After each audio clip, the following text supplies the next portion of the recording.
এবাৰ ছোৱালী এজনী আৰু ল'ৰা এটাৰ ব্ৰেকআপ হ'ল।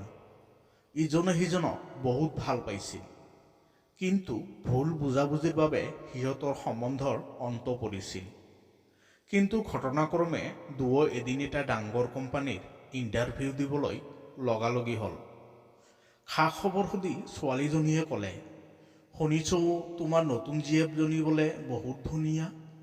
তেতিয়া ল'ৰাজনে ক'লে, লগৰবোৰে তেনেকৈ কয়, কিন্তু তোমাতকৈ বেছি ধুনীয়া নহয়। তেতিয়া ছোৱালীজনীয়ে ক'লে, তাই বোলে এটা বহুত ডাঙৰ কোম্পানীত চাকৰি কৰে। ল'ৰাজনে ক'লে, হয়, বহুত দৰমহা পায়, কিন্তু তাই মোক তোমাৰ দৰে মৰম দিব নোৱাৰে। তেতিয়া ছোৱালীজনীয়ে ক'লে, মনে মেলা ছোৱালী পাই গ'লা যেতিয়া বিয়া কেতিয়া পাতিবা? তুমি যাৰ লগতে নাথাকনো কিয়, মই তোমাক সদায় ভাল পাই থাকিম। তেতিয়া ল'ৰাজনে ক'লে, পাতিলে জনাম দিয়া, মিছাকে কৈছ, প্লিজ নাকান্দিবা। তেতিয়াই ছোৱালীজনীয়ে ক'লে, শুভেচ্ছা জনালোঁ, ভালদৰে থাকিবা, তোমাৰ সুখেই মোৰ সুখ। ছোৱালীজনীৰ চকু চলচলীয়া হৈ গ'ল।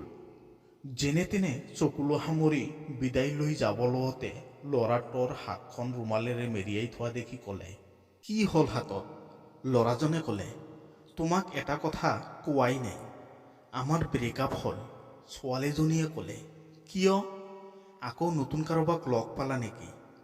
তেতিয়া ল'ৰাজনে ক'লে, সেইদিনা তাই মোক টেটু কৰি তাইৰ নামটো মোৰ হাতত লিখিবলৈ কৈছিল।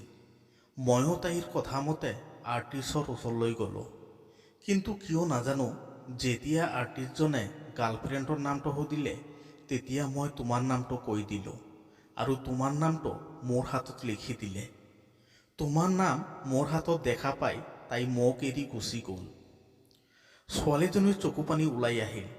তাই ল'ৰাটোক সাৱটি ধৰি কান্দি কান্দি ক'লে, তুমি মোক ইমান ভাল পোৱা?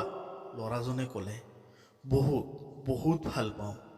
ছোৱালীজনীয়ে ক'লে, আই লাভ ইউ বান্দৰ। তেতিয়া ল'ৰাজনে ক'লে, আই লাভ ইউ টু কান্দুৰী। কান্দনৰ মাজতে হাঁহিৰ খলকনি উঠিল।